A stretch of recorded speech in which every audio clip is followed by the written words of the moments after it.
K5 keychron. Just been released like 2 months.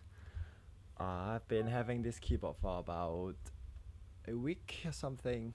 Um, I think the keys are very different from K1. Um, it's already changed to red stroke. This is hop swappable versions, and also is a just the white backlight. I didn't really like the RGB like, and yeah, this is the comparison of the K1 and K5. Pretty much it just looks the same.